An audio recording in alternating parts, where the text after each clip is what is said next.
Hello guys, welcome to our channel. তো একই রকম মাংস খেতে আর কার ভালো লাগে রোজ রোজ।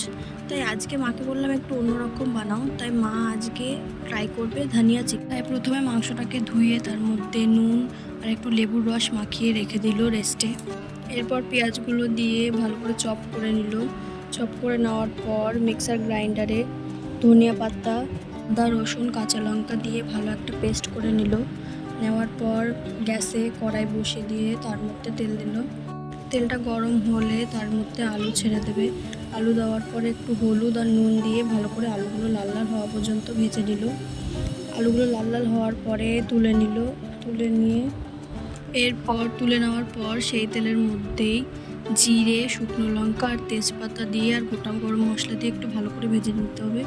তারপরে তার মধ্যে কাঁচা পেঁয়াজ দিয়ে দিতে হবে, পেঁয়াজ কুচি যেটা করে রেখেছিলাম আমরা। পেঁয়াজ কুচিগুলো দেওয়ার পর তার মধ্যে একটু নুন আর একটু হলুদ দিয়ে ভালো করে একটু ভেজে নিতে হবে। একটু ভাজা ভাজা হয়ে গেলে তেল ছেড়ে আসলে তার মধ্যে চিকেনগুলো দিয়ে দিতে হবে।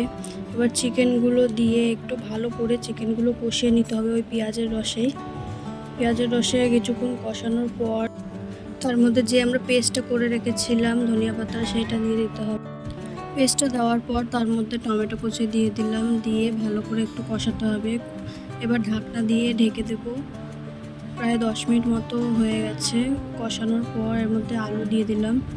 আলু দেওয়ার পরে সেই আলুটা দিয়েও একটু ভালো করে কষিয়ে নিতে হবে ঢাকা দিয়ে, যাতে আলুটা সেদ্ধ হয়ে যায়। এরপর কিছুক্ষণ পর ঢাকনাটা উঠিয়ে আবার একটু নেড়ে চেড়ে নিয়ে এবার জল দিয়ে দেবে। জল দেওয়ার পরে সেটাকে ভালো করে একটু নাড়িয়ে চাড়িয়ে আবার ঢাকা দিয়ে রাখতে হবে। 10 মিনিট মতো ঢাকা দিয়ে রেখেছিল। তারপর ঢাকনাটা উঠিয়ে তার মধ্যে দুটো কাঁচা লঙ্কা, একটু গরম মশলা গুঁড়ো দিয়ে আবার একটু নেড়ে 2 মিনিট মতো ঢাকা দিয়ে রাখলো, যাতে একটু মশলার গন্ধটা ভালো আসে। 2 মিনিট ঢাকা দেওয়ার পর যখন ঢাকনাটা খুললো, খুবই সুন্দর গন্ধ বেরোচ্ছিলো। এরপর ঢেলে নিল একটা আলাদা গামলায়। এরপর ওপর থেকে 2-4টে ধনেপাতা দিয়ে দিল, যাতে দেখতে সুন্দর লাগে। তারপর আমাকে খেতে দিয়েছিল মা। খুবই ভালো লাগছিল খেতে, এত সুন্দর একটা স্ট্রং গন্ধ আসছিল ধনেপাতার।